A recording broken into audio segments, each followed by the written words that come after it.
Good afternoon and a warm welcome to all the distinguished delegates. So this is the first webinar in our newly started series called HigherED Dialogue.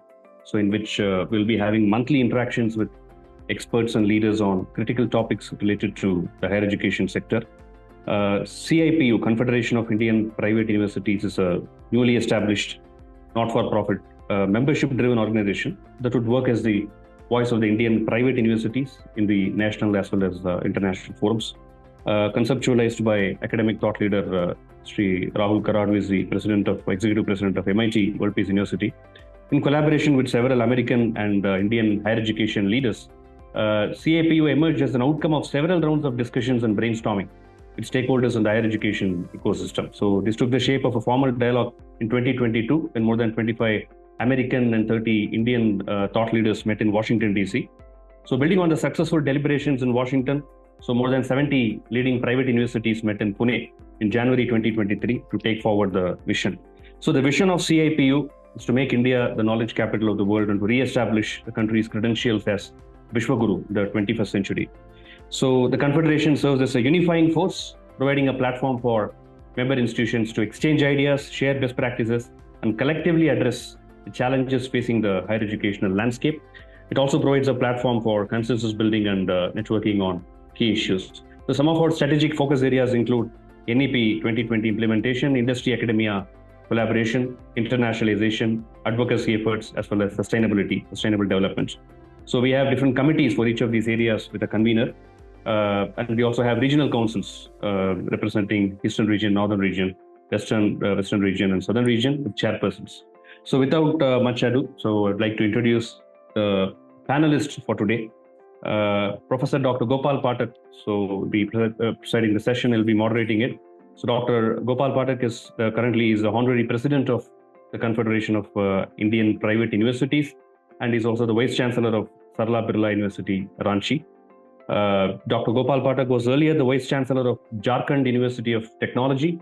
He served as a professor and researcher at BIT-Mesra for a long time, with his fields of interest being civil engineering and environmental engineering.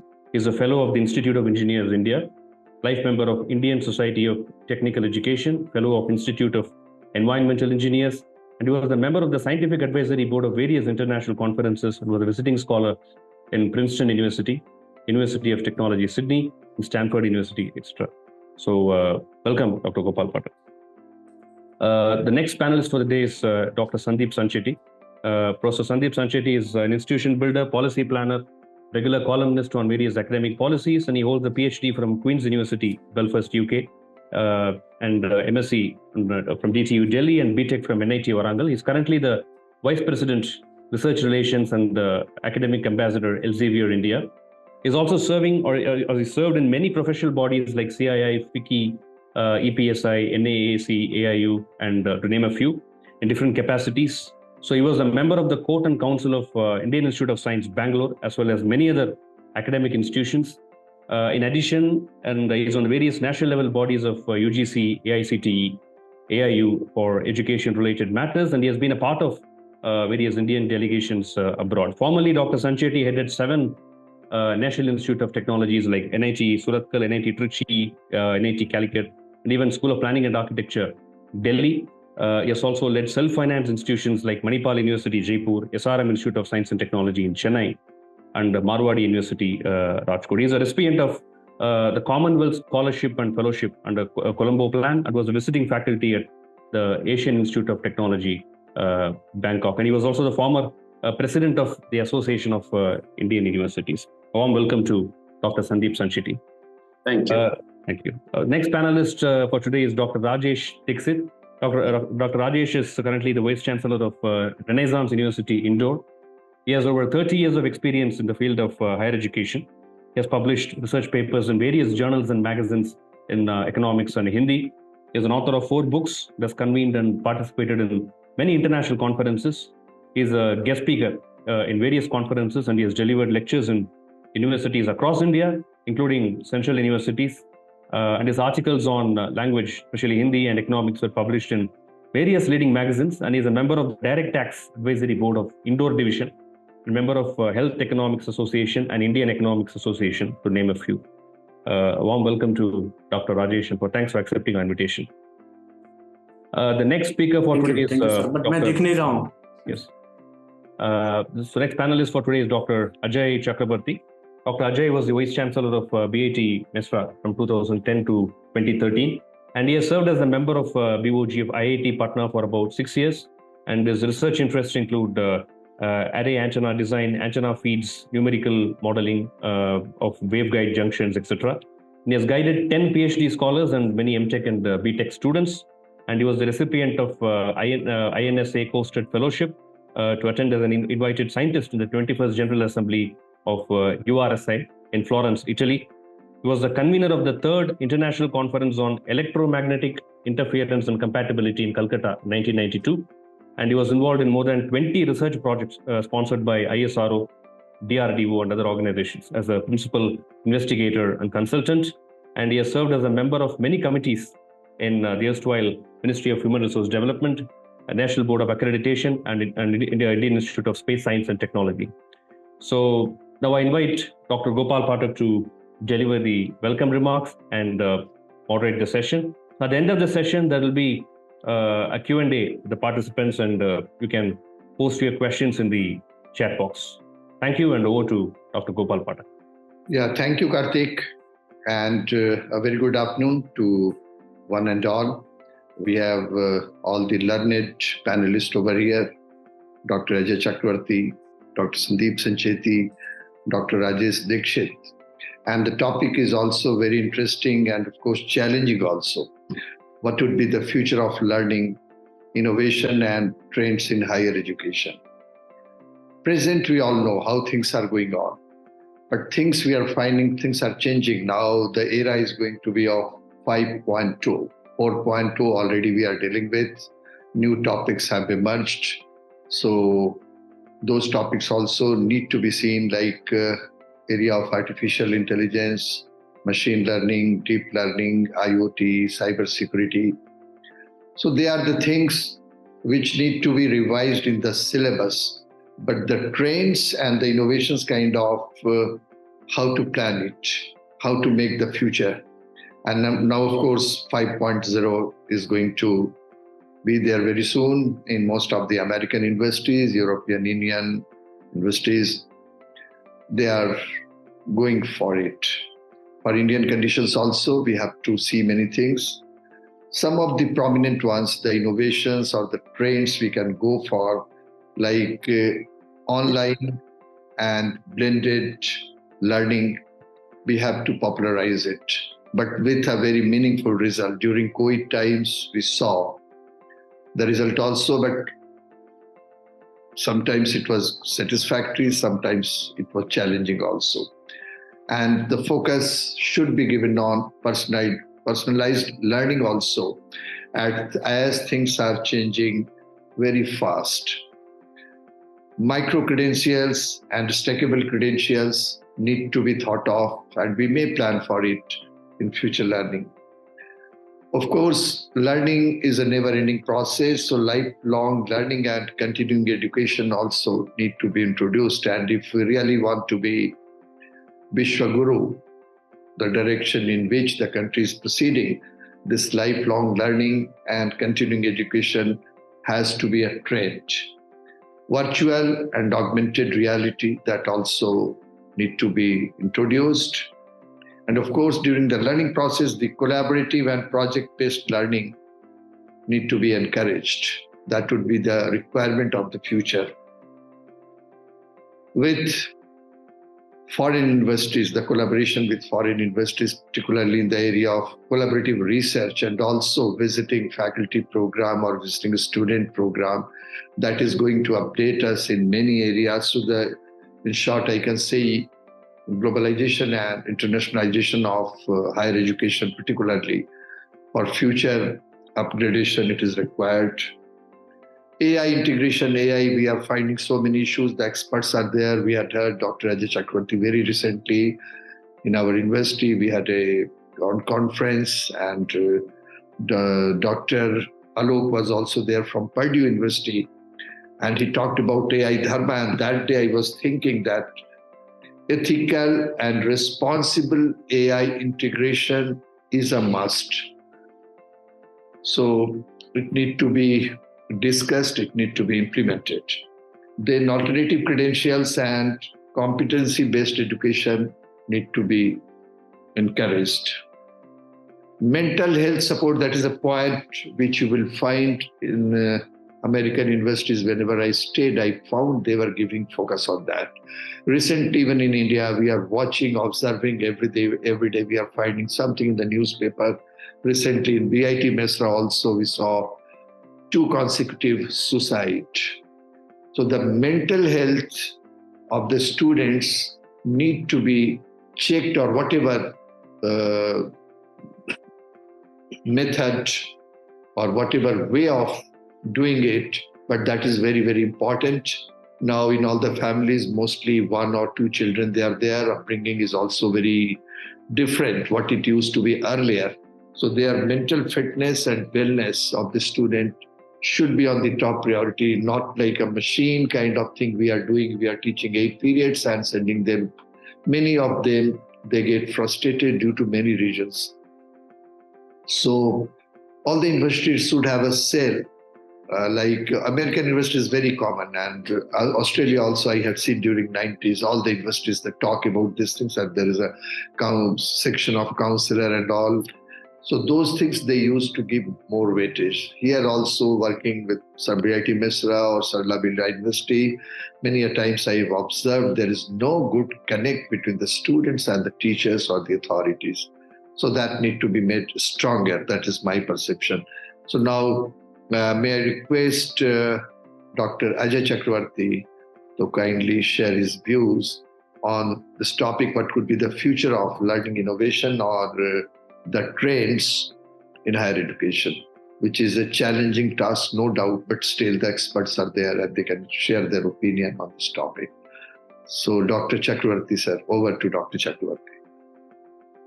Good afternoon, Professor Gopal Pathak, and thank you very much for involving me in this deliberations. And good afternoon to my long-term friend, Dr. Sancheti. We met at a number of places in India and abroad. I still remember, I think we met at Washington, D.C. Correct. Yes, sir. And yes, and my best wishes to Dr. Karthik to nicely coordinate and just getting me involved in this process. And also the other people who were behind the scene and started the process of making this Confederation of Indian private universities a meaningful one. There are a large number of now Indian private universities, and I was just listening to Professor Gopal Pathak, all the points, the national education policy, how to align with that, and how to attract the students, how to go for outcome-based learning through NPTEL, virtual lab, and there are many more materials available. And lastly, which attracted me a lot is the mental health. That is the problem everywhere, even in the so-called top institutes like IITs or NITs. We are finding that mental health is a big issue. It is becoming a bigger issue in the private universities because I feel for lack of 2 reasons. One is that students in general, they get depressed, feeling that they are not getting into the so-called branded universities. Branding is becoming a big issue to the psychology of the students, and that problem is being added by the attitude of the parents. So the mental health, not only of the students, but also of the parents, are to be addressed. Another issue I found with the private university is that lesser encouragement to the networking with alumni and also industry. Professor Gopal Pathak rightly pointed out about the American universities, where even some of the universities, for the fresher, the session starts by networking with alumni and industry people, which is not there at all in our country. Rather, networking with alumni is not that much encouraged. Only in last 30 years, I am finding, courtesy our Kharagpur director, Professor Kasturi Lal Chopra, this alumni coordination started in a big way. Now, Pan IIT and other things, they have made a global mark. Student really gets encouraged by that. Similarly, the private universities also should start a networking exercise of the fresher with the alumni and some of the industry people. That is going to encourage the students and come out of the depression which they have.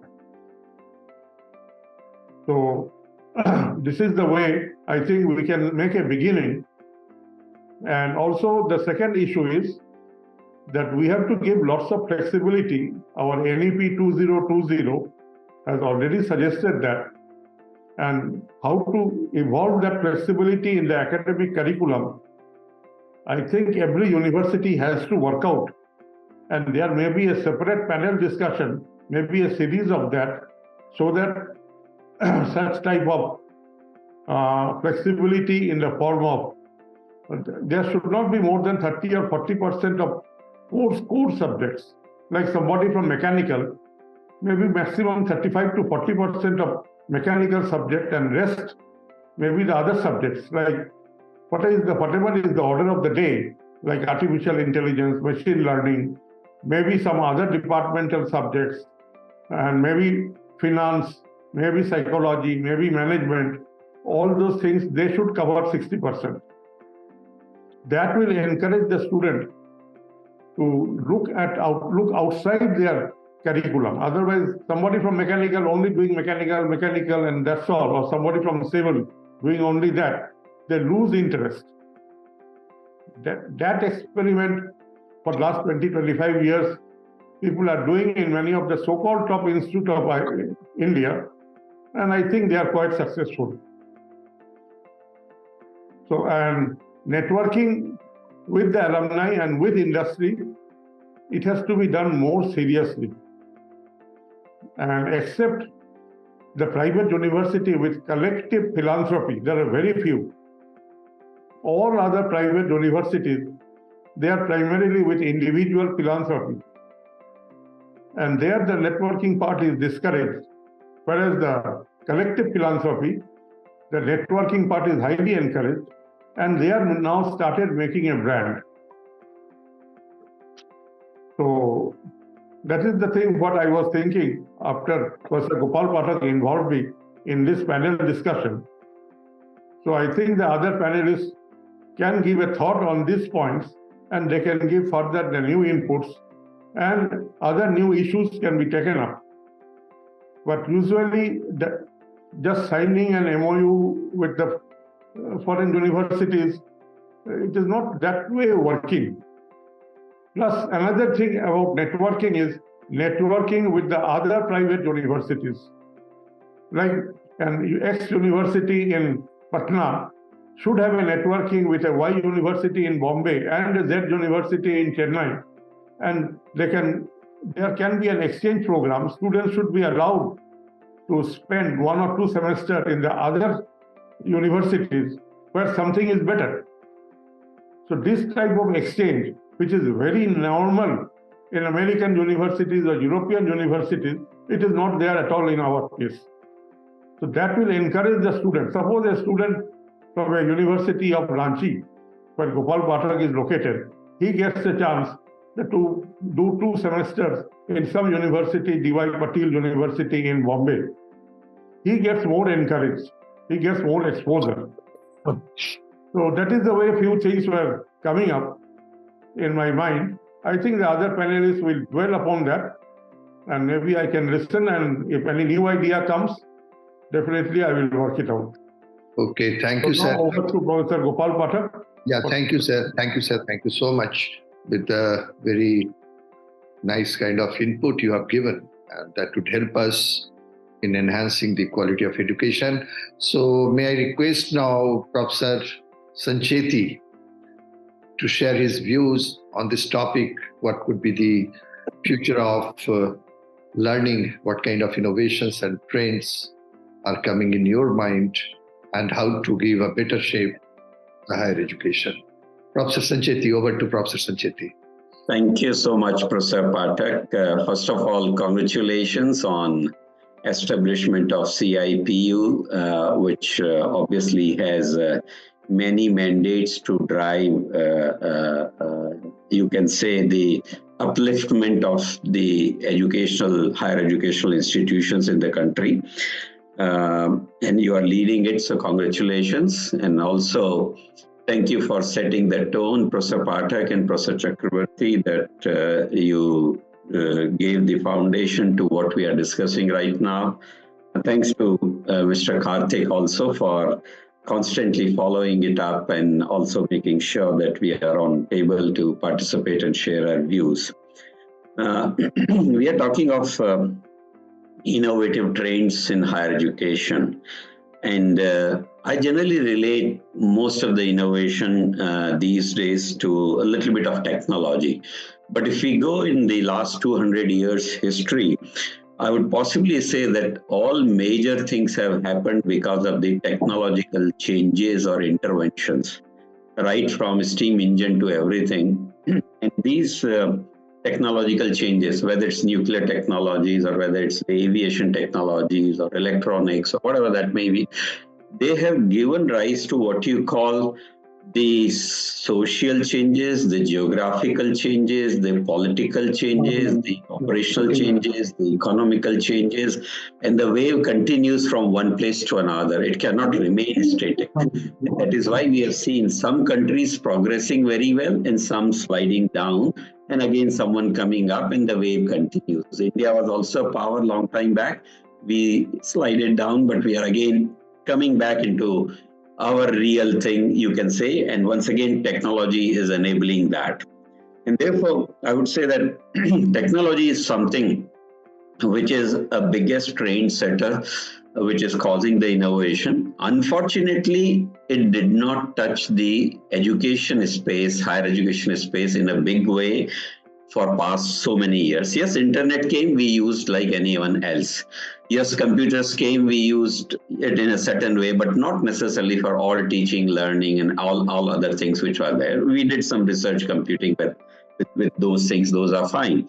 So what I'm trying to say is technology is now becoming pervasive as far as the education is concerned.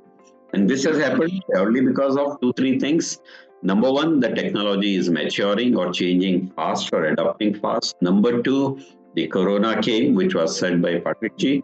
And number three, the NEP, once again, which is openly embracing technology or technological interventions which are there.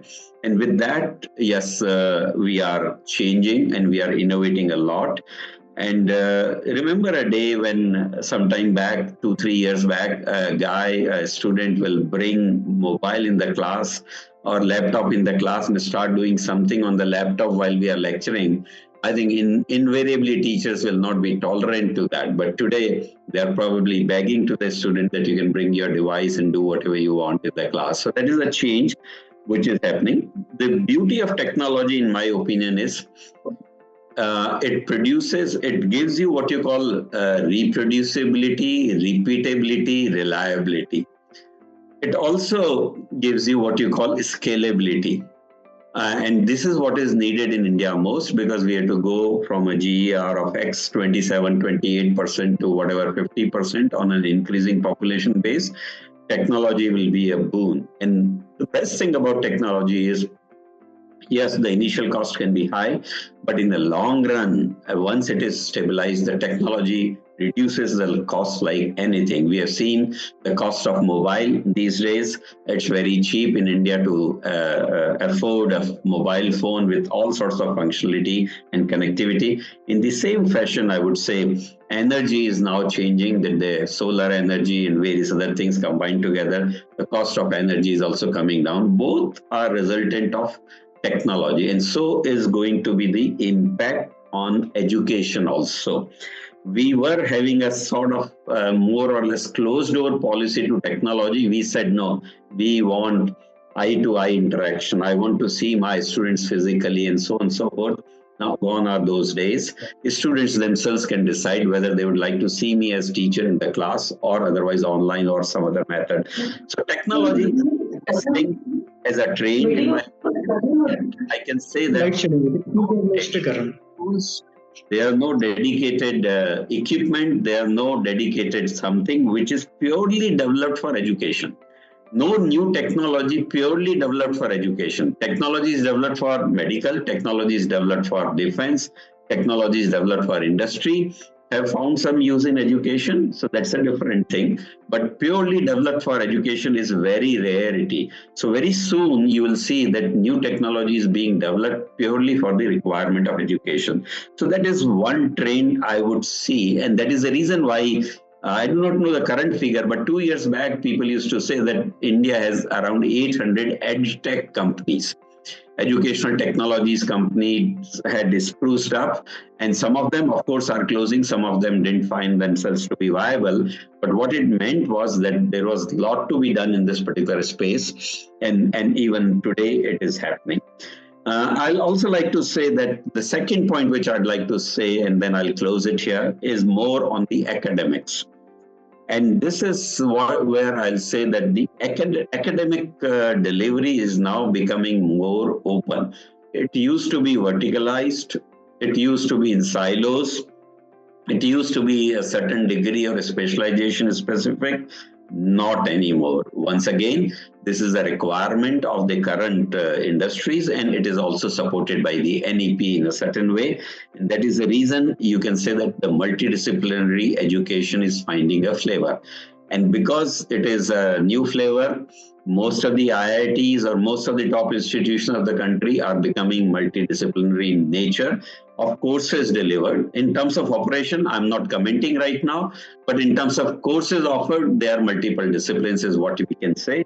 But this can also be seen in terms of cross-disciplinary and interdisciplinary and so on and so forth. And even IITs and NITs and everything is changing. Private sector is changing much faster.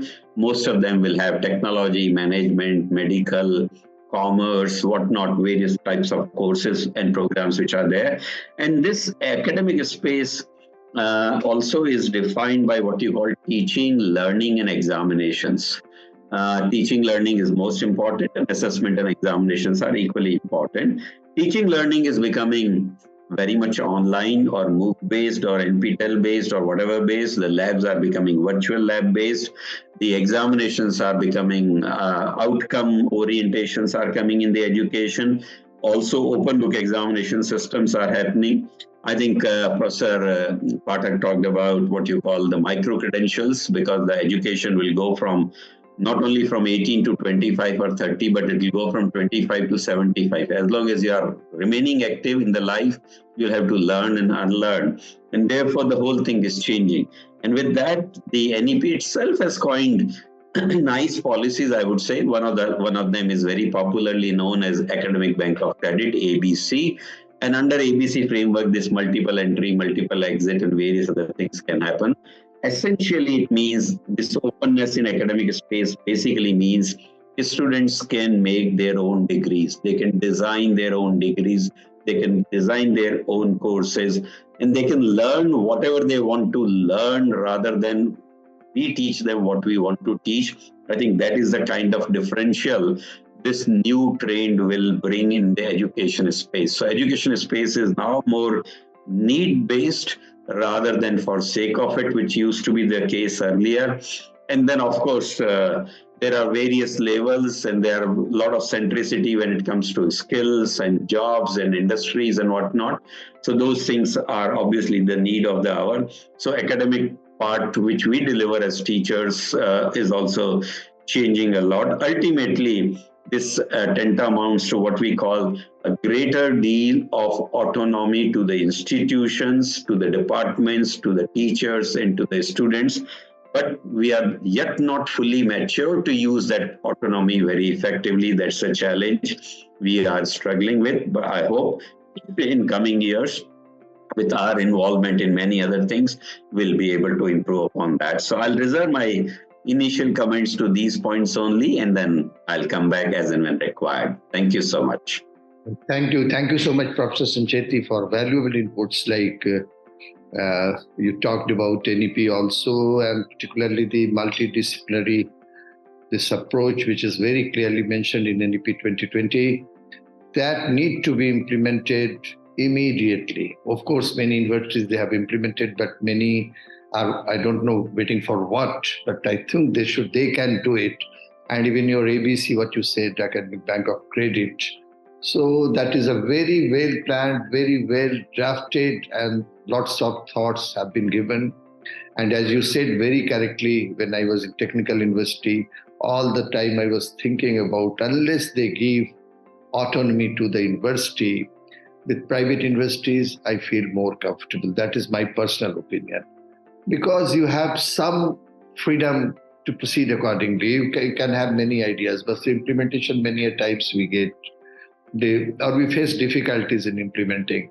So as you said very correctly, this autonomy should be given at all levels. But of course, the proper utilization of that autonomy.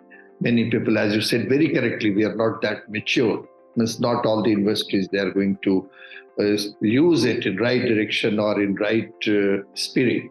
Sometimes it is being exploited also. But they are the solutions, and one can think in that line. So thank you once again for your valuable inputs. And now we are ready to, or eager to listen to Dr. Rajesh Dixit. And I think for the first time, we all would be listening to, in fact, for everyone, this is the first kind of panel discussion. So may I request Dr. Rajesh Dixit to share his views on these trends of learning innovations and future of the higher education. So over to Dr. Dixit.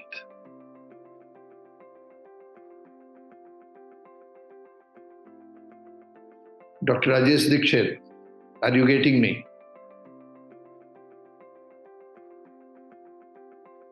Are you hearing me, sir? Yeah. Hello. But my video is off. My video is off. Yeah, it's not. Karthik, can you check it? My video is off. Yes, I will check it, sir. Yeah, maybe you can proceed with your comments. So meanwhile, we'll check. Okay. So Chakraborty sir ने और पाठक sir ने और Sancheti sir ने भी एक बहुत अच्छी जमीन इस सब्जेक्ट के लिए तैयार कर दी, but there are many layers in this subject. मैं 2 या 3 जो पॉइंट्स हैं उस पर अपनी बात फोकस करूंगा. सबसे पहले तो पोस्ट कोविड और प्री कोविड का ये जो एरा है, इसने टेक्नोलॉजिकली हायर एजुकेशन को बहुत चेंज किया है. पहले जहां हम टीचर्स के साथ आई कांटेक्ट में होते थे, अब ये जो ऑनलाइन और हाइब्रिड मोड है, इसने इस संबंध को काफी कुछ कम किया है. और ये सोशो साइको जो संबंध है, उस पर भी बहुत रिएक्ट कर रहा है, बहुत अफेक्ट कर रहा है. एक तरफ जहां टेक्नोलॉजी बहुत तेजी से आगे बढ़ती जा रही है, वहीं पे जो टीचर्स और स्टूडेंट का जो इंटरेक्शन है, उनका जो संबंध है, वो कमजोर होता जा रहा है. और उसके कारण ये हो रहा है कि जो टीचर्स हैं वो अपने स्टूडेंट से कट रहा है. पहले ही आप देखें कि बहुत अच्छे टीचर्स हमको हायर एजुकेशन में बहुत ज़्यादा रिक्वायर्ड हैं और उनकी बहुत ज़्यादा ज़रूरत है. तो जो टीचर्स हैं वो जब स्टूडेंट से कट हो रहे हैं तो कहीं ना कहीं वो अपने सब्जेक्ट से, अपने डेप्थ से और अपने नॉलेज से भी धीरे धीरे कम होते चले जा रहे हैं, धीरे धीरे कट होते चले जा रहे हैं। और अच्छे टीचर्स की डिमांड जो है वो लगातार बनी हुई है। एआई इसको रिप्लेस कर रहा है। अभी थोड़े दिन पहले हमने देखा कि केरल में एक एआई टीचर जो है वो इंट्रोड्यूस किया गया है, रोबोटिक टीचर, और वो 3 से ज्यादा भाषाएं जानता है। ये हमारे लिए चैलेंज है और ये आगे आने वाले वक्त की चुनौतियां हैं कि हम कैसे इन चुनौतियों से पार पाएंगे और जो टीचर और स्टूडेंट के बीच में जो संबंध है हम उसको कैसे मजबूत बनाएंगे। तो teacher must be informal leader, ये जो एक कॉन्सेप्ट है उसके लिए टीचर को बहुत ज्यादा जो है वो कोशिश करनी होगी।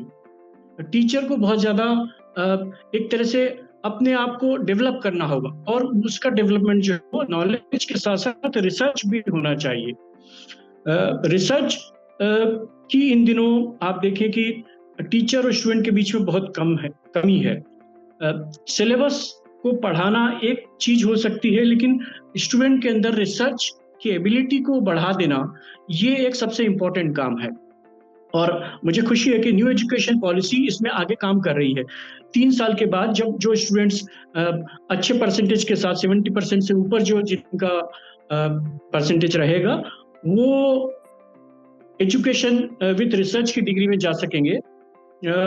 और हम उम्मीद करते हैं कि आगे आने वाले सालों में ज्यादा से ज्यादा जो अच्छे ब्रेन हैं वो टीचिंग में आएंगे और उसके बाद वो रिसर्च करने आएंगे और उसके बाद वो एक अच्छे टीचर के रूप में स्टेब्लिश होंगे। लेकिन तब तक पानी काफी बह चुका होगा। ये जो गैप इन दिनों बढ़ता जा रहा है टीचर और स्टूडेंट के बीच में, वो एक खतरनाक वक्त की तरफ इशारा कर रहा है। इसी के लिए आप देखें, इसी के कारण ये हो रहा है कि जो यूथ है वो अकेलेपन का, तनाव का, डिप्रेशन का शिकार हो रहा है और इसके कारण वो दूसरी चीजों, गतिविधियों में इन्वॉल्व हो रहा है जो उसके फ्यूचर के लिए तकलीफ देंगी, उसके करियर के लिए तकलीफ देंगी। तो हमारा जो हायर एजुकेशन है वो 2 तरफा आप समझिए कि खतरों से जूझ रहा है। एक तरफ ये है कि जो स्टूडेंट है वो एडमिशन तो लेता है यूनिवर्सिटी में, लेकिन यहाँ पर उसकी जो उपस्थिति है वो कम दिखाई देती है। और दूसरी तरफ टेक्नोलॉजी बहुत तेजी से बढ़ती जा रही है जिसके कारण एआई के टूल्स जो है वो स्टूडेंट को इंफॉर्मेशन लगातार देते चले जा रहे हैं। तो हमारे सामने चैलेंज ये है कि कैसे स्टूडेंट और टीचर के बीच में जो घटते हुए रिश्ते हैं उनको फिर से मजबूत किया जाए, उनको फिर से बहाल किया जाए। और जो एनईपी जो एक उसको वो ऑप्शन देती है अनेक सब्जेक्ट्स लेने का, जैसे कि कोई साइंस के साथ म्यूजिक ले सकता है या कोई आर्ट्स के साथ फिजिक्स भी पढ़ सकता है। तो ये जो चीज है ये कहीं ना कहीं जो स्टूडेंट की वर्सेटिलिटी है उसको बढ़ाएगी निश्चित रूप से। लेकिन इसके साथ साथ ये भी जरूरी है कि समाज में ये माहौल तैयार किया जाए। मेरे ख्याल से अब ये वक्त आ चुका है कि स्कूलों में भी जो न्यू एजुकेशन पॉलिसी है उसको लाया जाए, क्योंकि समाज न्यू एजुकेशन पॉलिसी के लिए जब तक तैयार नहीं होगा तब तक न्यू एजुकेशन पॉलिसी का वैसे जमीन पर आना बहुत मुश्किल सा दिख रहा है। जो हमारा जो आर्ट्स के और सोशल साइंस के सब्जेक्ट्स हैं वो आप देखें कि लगातार जो है वो डाइंग पोजीशन में चलते चले जा रहे हैं और किसी भी समाज के लिए बहुत अच्छा नहीं है कि वहां पर केवल कॉमर्स, मैनेजमेंट और टेक्नोलॉजिकल चीजें ही आगे बढ़ें। आर्ट्स की जो चीजें हैं और जो सोशल साइंस की जो चीजें हैं उनको भी आगे बढ़ाना होगा और इसके लिए टीचर्स को इनफॉर्मल लीडर की तरह काम करना होगा।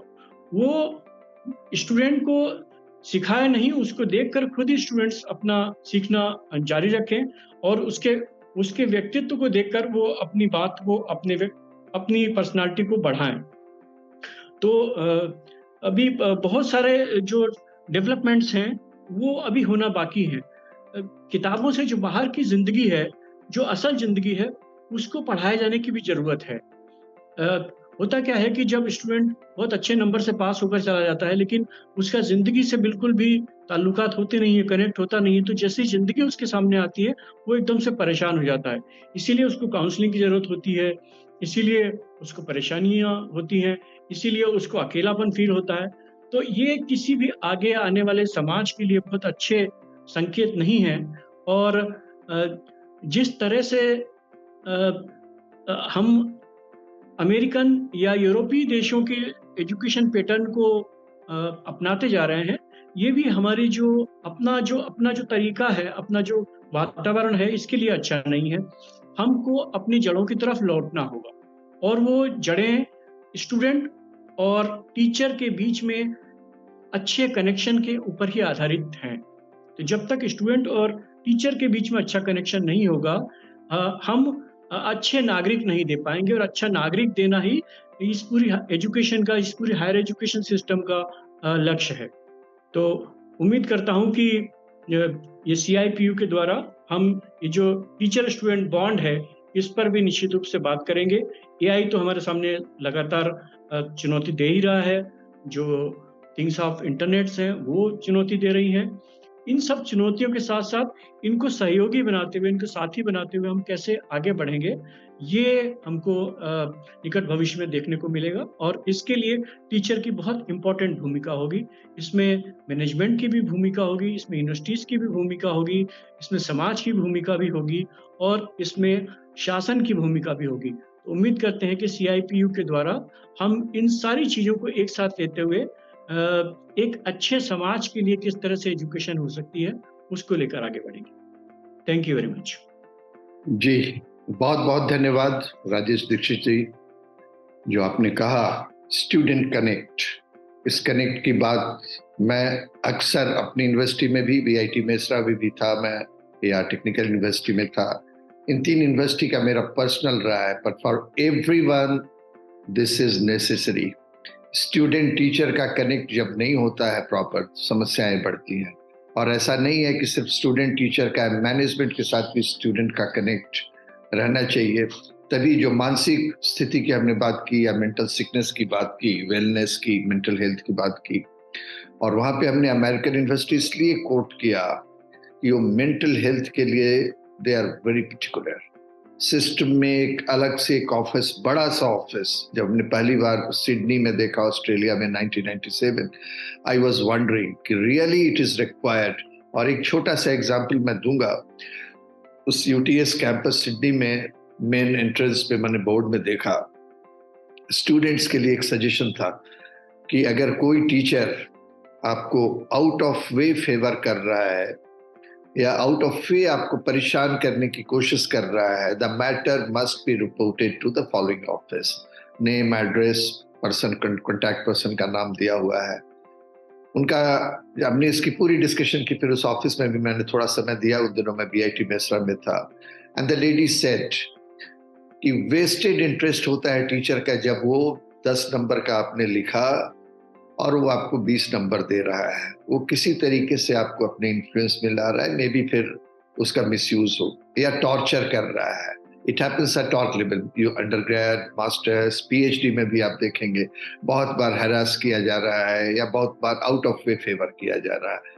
तो उसकी काउंसलिंग वो बड़े अच्छे से करते हैं। वो एक PhD का है, 6 साल 7 साल से कर रहा है, उसको गाइड मान लीजिए किसी कारण से परेशान कर रहा है, जेन्युइन रीजंस है, एब्सोल्युटली नो इशू, होते हैं, वक्त लगता है, बट ऐसे परेशान किया जा रहा हो तो उसमें एक यूनिवर्सिटी के पास निश्चित एक ऑफिस होना चाहिए जो चीजों को समझे। ऑस्ट्रेलिया में लिखा हुआ था everything would be kept confidential, and this said कि सर ऐसे ऐसे इश्यूज आए हैं, गर्ल्स भी आए हैं, बॉयज भी आए हैं, पर डेटा ज्यादा था, बहुत से लड़कियों को भी परेशान किया गया था। So if anybody is doing like that, उनका सिस्टम था कि उस टीचर पे हम कंटिन्यूअस मॉनिटरिंग करना शुरू करते हैं, they collect all the data and all. उस वक्त मुझे लगा था ये थोड़ा सा हम लोगों के सिस्टम में वो नहीं था, सिंपल टीचिंग लर्निंग चल रहा है, चलता आ रहा है। बट जो अदर इश्यूज हैं जो आपने कहा कि 7-8 घंटे का जो ड्यूटी आवर होता है उसके बियॉन्ड भी 16 घंटे होते हैं, और एक ओवरऑल अच्छे सिटीजन बनने के लिए आपको एक ओवरऑल पर्सनालिटी को बनाना पड़ता है, वो ड्यूटी यूनिवर्सिटी की होती है, कॉलेज की होती है, टीचर्स की होती है, मैनेजमेंट की होती है, एडमिनिस्ट्रेशन की होती है, पूरे सोसाइटी की होती है। तभी हम अपने परिवार को अच्छा व्यक्ति दे पाते हैं या राज्य को अच्छा व्यक्ति दे पाते हैं, ओवरऑल देश को अच्छा व्यक्ति दे पाते हैं। तो ओवरऑल पर्सनालिटी डेवलपमेंट एक बहुत इंपॉर्टेंट चीज है, जिसको आप देखेंगे एनईपी में भी इसकी चर्चा की गई है। इसलिए वहां पे सबसे ज्यादा सिलेक्शन ऑफ टीचर्स पे जोर दिया गया है, प्राइवेट यूनिवर्सिटीज हो या पब्लिक यूनिवर्सिटी हो। अगर if you are selecting a right kind of teacher, he और she would be an asset for the university और द कॉलेज, जो भी 30 years 20 years जितना उनका करियर का पीरियड है। And if you are bringing a liability, इसलिए teachers के रिक्रूटमेंट में किसी तरह की पैरवी दिस दैट बिल्कुल नहीं होना चाहिए।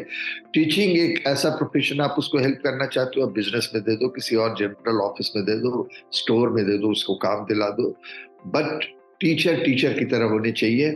स्टैनफोर्ड के बारे में सबने सुना होगा, जब सीनियर स्टैनफोर्ड ने यूनिवर्सिटी के लिए एडवर्टाइज किया था, बाकी कहानी सबको मालूम है, लेकिन पहला लाइन उनका था कि बिल्कुल योग्य टीचर ही स्टैनफोर्ड में आ सकते हैं। एंड मोर देन 100,000 एप्लीकेशंस में उन्होंने सिर्फ 7 को सिलेक्ट किया था, एंड दो 7 were the pillars of Stanford university.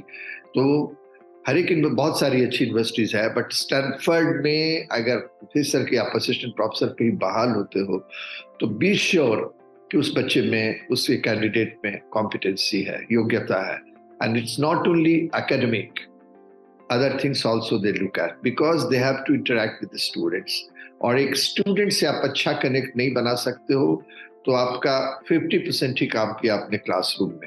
Administration को इसलिए बनाना पड़ता है, अगर इस तरह की मानसिक अवस्था में है और इरेशनल बिहेवियर है और कुछ है, तो that also need to be noted down. अपने फैमिली के बच्चों के लिए लोग कंसर्न रहते हैं, इसलिए कि उसको बिल्कुल अपना समझते हैं।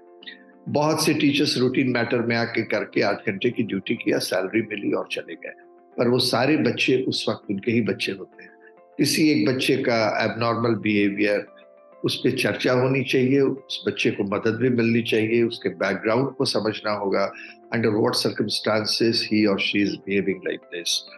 तो बहुत अच्छी बातें आपने राजेश दीक्षित जी कही, and I thank each one of you, doctor Ajay Chakravarti for his valuable input, Dr. Sancheti, he also shared his views and many good ideas, like course में जैसे मल्टीडिसिप्लिनरी की बात राजेश जी ने भी कहा, सर ने भी कहा, अजय चक्रवर्ती सर ने भी कहा, उसमें सिर्फ कॉमर्स पढ़ के या सिर्फ साइंस पढ़ के निकल जाने का नहीं है, other subjects are also important, इसलिए फ्लेक्सिबिलिटी वहाँ पे दी गई है। आप चाहो साइकोलॉजी एक ऐसा सब्जेक्ट है, हर को थोड़ी जानकारी रहनी चाहिए, even philosophy, the way of living, yes, how you want to lead your life. So philosophy teaches you so many things. And अच्छी चीजें जो वेद में कही गई है, या जिसको स्वामी विवेकानंद ने कहा शिकागो में भी, अच्छी चीजें जहां से भी हो खिड़कियां खुली रखिए। सो वेस्ट से आए, ईस्ट से आए, अमेरिका से आए, ऑस्ट्रेलियन यूनिवर्सिटी से आए, यूरोपियन यूनियन से आए, हमारे भारतवर्ष बहुत ही समृद्ध इतिहास रहा है हमारा, जहां से भी है उसको हम इम्प्लीमेंट करें। और हमारा मेन टास्क होना चाहिए एक अच्छा इंसान, एक अच्छा नागरिक हम देश को दे सकें। और ये शिक्षकों का ही प्रिविलेज होता है, टीचर्स का प्रिविलेज होता है कि हम उसको गढ़ सकते हैं, उसको शेप दे सकते हैं, मोल्ड कर सकते हैं। So with these words I thank you, each one of you I thank, and to Karthik as well, because he has organized such a good panel discussion. And may I invite now questions from the audience, if anybody is listening to it or those who are participating. Any question is there in anybody's mind, you are most welcome. So Karthik, please coordinate. Definitely, sir. I think one person has already raised his hand. You can unmute yourself and you can ask your question. Okay, sir. My name is yes, sir. Yes, sir. Sir, I want to ask a question, because the things that we're discussing here regarding that the teacher's honesty, the human being as the teacher should be a very good human being, honesty. But regarding recruitment, I used to say that only the qualifications and from which university is asked out that work. So may I request, and I'm also working like a faculty in a private engineering college, that during recruitment should be the first step for any psychological test, whether whether the faculty has the philosophical dip or any honesty in his mind, so that he can teach the subject beyond the subject also, so that he can teach the student beyond the subject also to create the real character for the students. And the second question I want to ask, please note it, that it has been found that when an engineer starting his job from the industry, okay, after 10 years or 15 years after working, he's getting such a stability or in terms of money and sort of thing. But whatever I have been seeing, one thing in my circle, I don't know the full circle, but in the private engineering colleges and maybe few private universities, the academicians are getting low paid. Okay. So with respect to the industry person, after working 15 years, 20 years, still after getting the full degree like PhD, everything, till they are not getting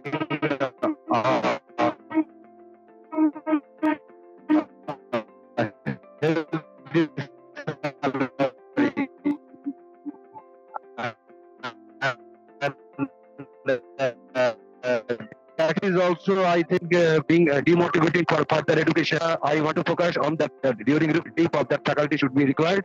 This is the for the academician, government faculties in the private sector, those who are working. If I say something wrong, please pardon, sir, because you are all my parent like, and please reply. I'm expecting from you. Thank you, sir. Thank you so much. Yeah, thanks, Mr. Kaushik. Yeah.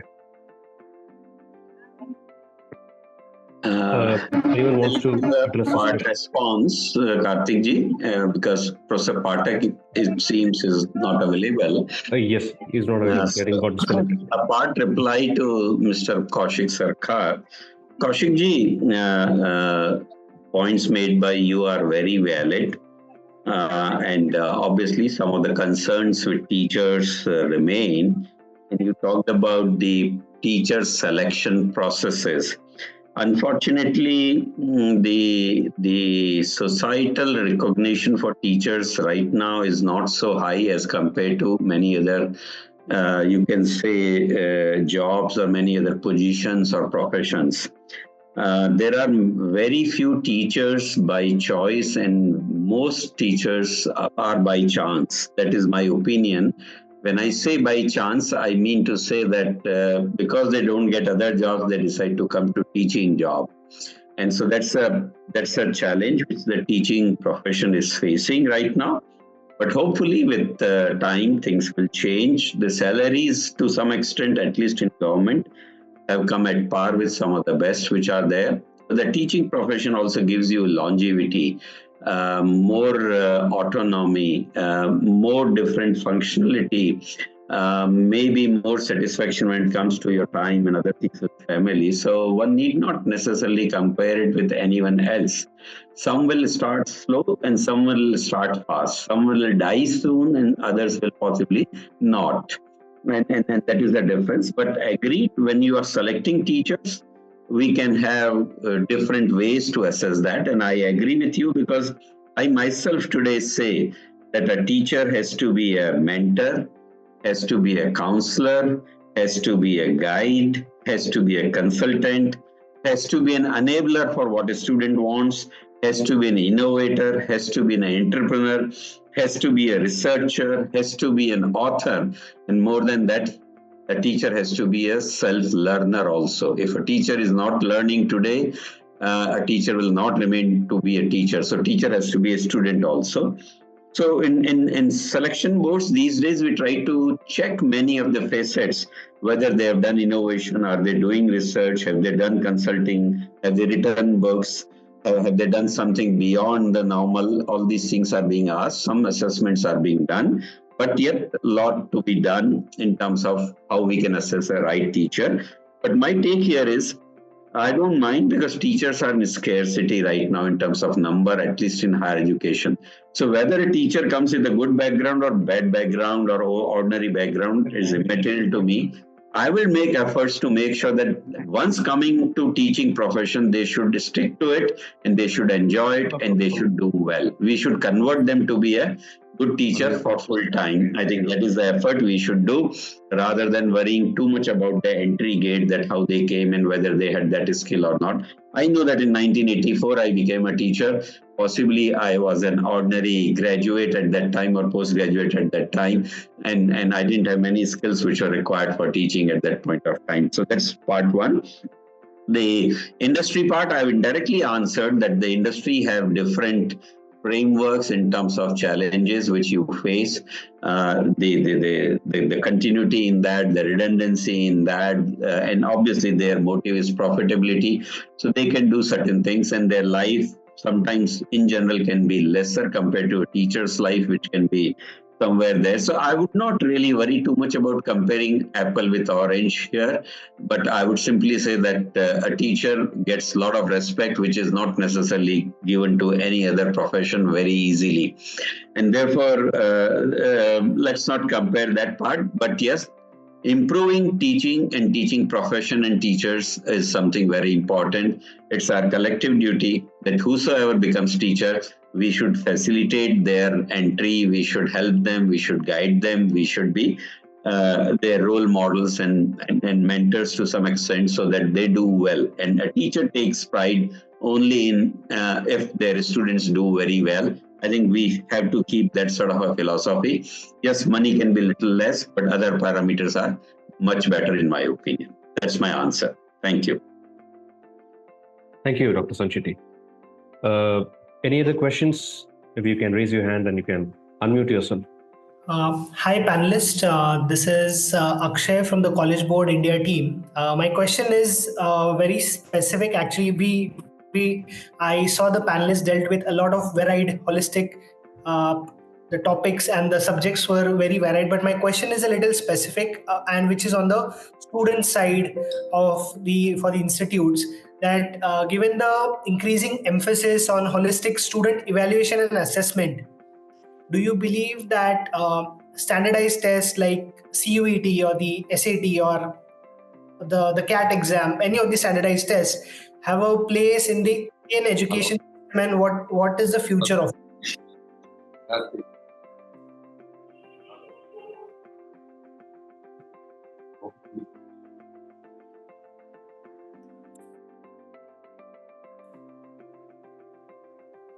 I hope my question was audible. Should I repeat it? It's clear, Mr. Akshay Kadam. You are from College Board. Nice to know that. And you yourself are in this space where you are conducting such examinations. So you will have a better insight. But let me tell you that these are answers which are derived from the certain conditions, not necessarily the optimal conditions. In India, for every admission in what you call the JEE or IIT, typically 1 in 100, which is not necessarily the case world over. And therefore, they were forced to kind of adopt to such situations. And unfortunately, they have gone to the other extreme of being the mainstay for education and admissions. So yes, everyone agrees privately, as we have known from many of the leaders, academic and political and other intelligent people of the society. They say that this is not good, it's sacrificing our school education and so on and so forth. So it's not good. But the point is, there are very few institutions who are considered to be good in India right now. Good means something of a level. I don't mean to undermine all the institutions, but I'm saying people's open choices for very few institutions, let's say IITs or IIMs or NITs or whatever those may be, or some private ones also. Various other things are there. And therefore, the number of applicants in those institutions are very high, and they have no other way but to filter them either through a test or through the percentages which they have secured in the qualifying mark. Unfortunately, the percentages in qualifying marks are so arbitrary in the sense that different systems are being followed, percentages and credits and grades, and then 10-point scale, 7-point scale, 4-point scale, and then the references are also different. The gradings are also absolute or relative, and various things are there. So it becomes very difficult for an institution to understand and use it. However, let me tell you, because what you're showing is a concern, I must tell you one experiment where I was involved, which was by the Ministry of HRD at that time, now MOE. We were trying to restore the school education's importance in all these admission processes. And therefore, there was a provision made that 30% or 40% marks of schools will be considered as a part of their merit list preparation in JEE and various other competitions. And this was using all 50-60 boards marks, normalizing them, double standardizing them, converting them into percentiles. It probably happened to be one of the high-level statistical exercise of the world, I would say, in 2013. From then onwards, it ran up to 2018 very successfully without any challenge, without any difficulty, except that some institutions did not follow it by their choice because they were autonomous. But most of the institutions were doing, like NITs were all doing it. But ultimately, that also had to be stopped because some boards were not able to declare the results in time. Or even if they were doing it, there were legalities involved and there were court cases involved in their result declaration, which really subsided the whole thing. So because of our mega scale of operation, everything becomes non-linear in terms of operation. The input is so high that whatever system you have goes into the non-linearity of operation. And because of that, the challenges come. And therefore, we need to have very simplified methods, and those methods are examination-based methods like JEE, CUET, etc., etc. Otherwise, people are doing a lot of other wrong things in terms of using their discretion to admit some and not to admit some. To eliminate that and to make it more transparent, this has been followed. I think this is out of necessity rather than by choice. This is not necessarily high quality, but still it is operationally more successful than other models. That's the answer I have for you. Thank you, Mr. Kadam. Thank you so much for your answer, sir. Thank you, Mr. Akshay. By the way, I'm also the founder of the College Board India Drive, which happened somewhere around 2018, if I'm not wrong. Right. Yeah. Thank you. I look forward to meet you someday, sir. Same here. Love to meet you. Thank you. There is one more question from Mr. Mahesh Kumar. Maybe if you can unmute yourself and you can ask the question, that'll be good.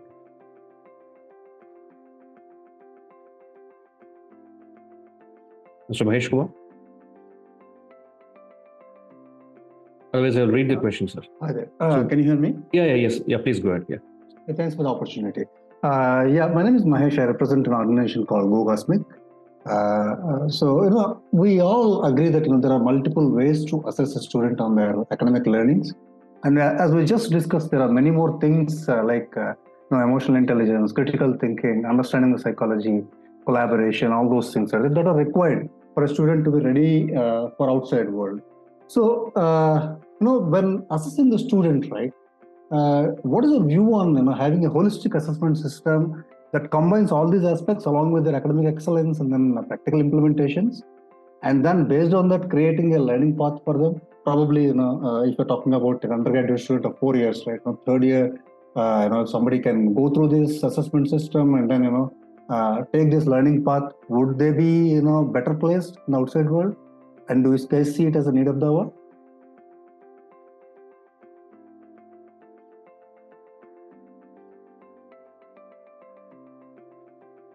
That's good. Thank you, Mr. Mahesh. Maybe a request to all the panelists to take up this question. Okay.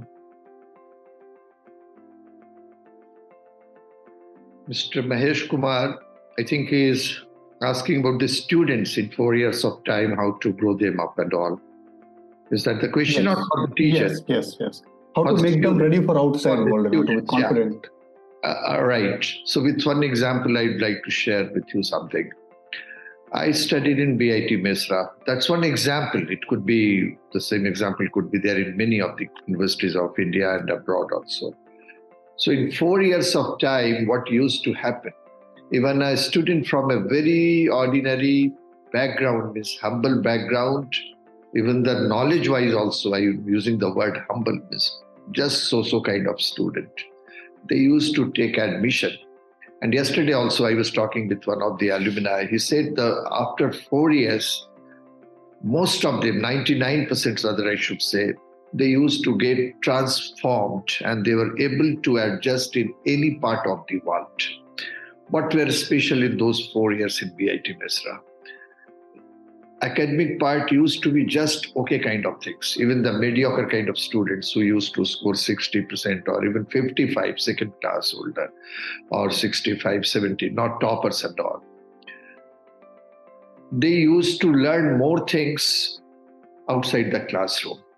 Sports ground, they used to be very active. With friends, they used to have very good connect in the hostels. Extracurricular, all kind of things, cultural programs, your music, dance, theater, debate, even paintings used to be there for some years, not always. They were taught philosophy also as a subject. That philosophy, why I'm mentioning in our time, now it is not being taught. I got inspired by when the teacher was, Professor Verma used to be our teacher. He was talking about the Buddha's philosophy. Because in the syllabus, some Western philosophy was also there in the syllabus 1 year, one paper. But Buddha's, Jainism was also there, Hinduism was also there in the syllabus. So at that age, a boy or girl of 18, 19, 17, if they are listening to these kind of things on regular basis, as I'm telling you, you cannot change everyone.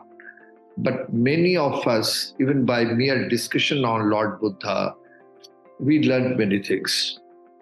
And it's not that only we learned, many of us really practiced. So that is the age when teacher, as Dr. Dixit has mentioned about this connect part, and everybody part, which is the most important part. And it depends on the teacher.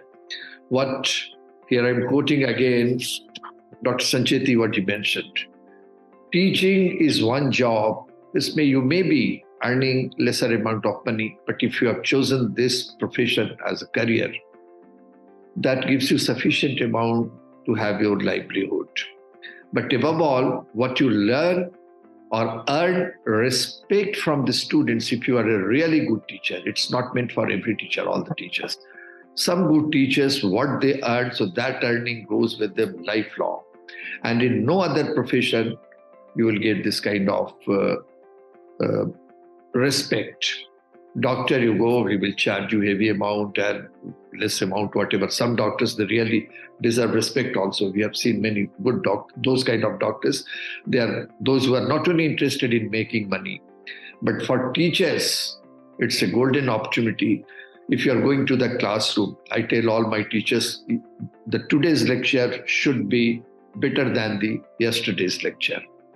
You prepare well, and all the 50 or 60 students, they look at you and they are also learning something from you. You are trying to cheat them. They understand. And all of you, I request you all analyze things very honestly. Some teachers, you must be remembering lifelong very respectfully. Those who have taught you during the school days or during the college days. And some teachers, lifelong, we make fun of them. Whenever we all friends get together, alumni meet and all, we remember all those days. But for the teachers who were really genuinely good teachers, we are talking about those good teachers. So, but any teacher, because you are having an opportunity, so you can develop yourself into a good teacher. And that is why in faculty development program and all, these things are being taught. So those kind of inputs, when you are improving yourself, that inputs you can give to the students also. Just talk with them. In entire of my career of so many years, 3 decades, more than 3 decades, I can tell you I did not find a single student or a single person in my lifetime whom I can say he is bad or she is bad or good. how you are behaving, first thing. And they can also be improved. Many students, people used to, when I was dean of students, I used to get information, sir, he's a bad boy, kick him out from the institute, he creates this kind of problem. When I used to talk with them closely, I found somehow they are having some kind of problem. So try to understand their problem also. And if you are guiding them in the right direction with the right kind of message, I think nobody wants to be really bad. It's the circumstances which made them to do like this. So for students, as you told, you have Mr. Mahesh Kumar, for 4 years they live with us. Mesra, as I tell you, even I'm remembering some of my teachers, the discussion would be too long, who really dedicated their life in teaching, and they are no more. But still, I respect them, I remember them. On 12th March, few days back, I'm remembering Dr. Ajay Chakrabarty, he knows him very well. Our ex-Vice Chancellor, who is no more, Dr. S.K. Mukherjee. And on 12th March, early morning, I remember Dr. Mukherjee. I did not find anything in the newspaper. I don't think anybody in BIT-Mesra, or maybe somebody must have thought about him. He was gem of a person who left his impact in many, in my mind at least, but many more he must have impacted. He was a good teacher, he was a good administrator, but overall he was a very good human being. For any peon also, for any student who is needy, he used to help many students, giving them some money and all, who he never declared. Today rather I am sharing with you. So those kind of teachers, they really command respect, whether they are there or they are not there. So these once for 4 years, the student observed this kind of teachers. Human psychology is very complicated. At the same time, the psychology is very simple also. If you are talking with them, dealing with them properly, they will respect you also, and they will also learn things from you. Not 100% success you are going to get, but 4 years of time is sufficient for a teacher to interact, have a close connect with the students, try to understand their problem. One may not be good in mathematics or physics or any subject, electrical engineering, basic electrical or computer engineering, but instead of demoralizing them all the time, no, you have seen those students, please get out. You don't know anything, you are good for nothing. These kind of lines pinches anyone. He has taken admission. He has not come to your university uninvited. You have taken his admission. Now it is your duty to make him improved. And once you do it with all dedication and commitment and honesty, I tell you, you can transform the students once they leave after 4 years your university, any university you are from. You will find success in that light. So that is my feelings or my experience which I am sharing with you. So I hope, Mr. Mahesh Kumar, are you satisfied or anything else would you like to ask? Yes, those are great insights, Mr. Pathak. Yeah, so maybe my question was also on the assessment system of students. So this was quite clear. It could be for anyone, for a teacher, for a student, or you are dealing with any human being. I can. So anything else? If you allow, I'll also address some points on the assessment which he was trying to refer to. Please. Yeah. So, Mr. Kumar, today is an age where education is dealing with what we call outputs and outcomes. All our assessments, institutional assessments or teachers' assessments or students' assessments are now becoming something of that nature. Right in the beginning, when a course or a program is seeded or started, various such parameters are designed and defined. What are the program outcomes, course outcomes, what is expected of a student to learn. And ultimately, there are various facets which a student should learn, which may be analytical skills, communications skills, the ability to design, the problem-solving approaches. All those things are what we try to embed in our teaching learning. And when we assess them, we also try to assess whether these things have been acquired by a student or not. And that is why we are experimenting with many new methods of assessment. But because of scale, some methods cannot be applied. For example, when I talk to you one-to-one, I can assess you or you can assess me. That's fine. But it's not possible in a class of 200, 100 that for days together you keep doing that. And because of that, we don't do it. But we use certain practical methods. Some of them are through seminars, projects, internships, reports, assignments, and whatnot. And some of them are now through open book. You know that the life gives you all the examinations which are open book nature. Which question you'll ask us, we never knew, but you have asked, and we are trying to answer that question. The same thing happens to any student. And therefore, open book is a life's examination, you can say. So we have now started following open book examination system. Ultimately, what we are trying to do in this whole space is to make sure that a student acquires the right set of skills and attributes through a variety of courses, processes, and examinations and assessment, such that the student develops an ability to learn, or what I call it as learning. If a student can develop the ability to learn, I think he or she will be fit in any situation on him whenever they go to a career or a place where they work. And that is how we prepare them. And that is the reason why Indian students have done extremely well when it comes to variety of things. Some of the top examples are the CEOs of the top-notch companies of the world, MNCs in US.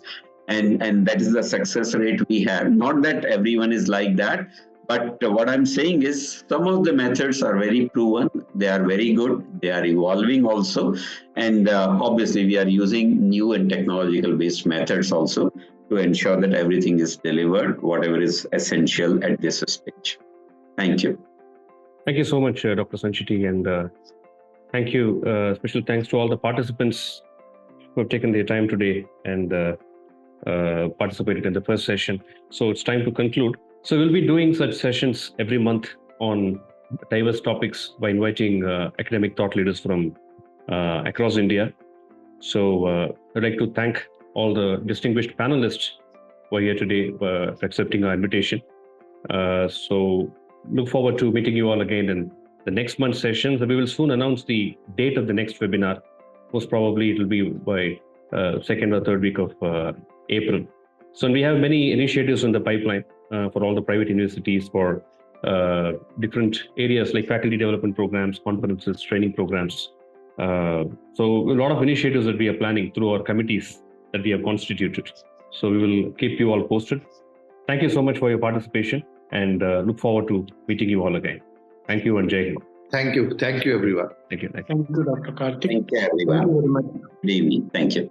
Thanks, sir. Chakrabarty, sir. Sancheti, Thank you. Thank you. Namaskar.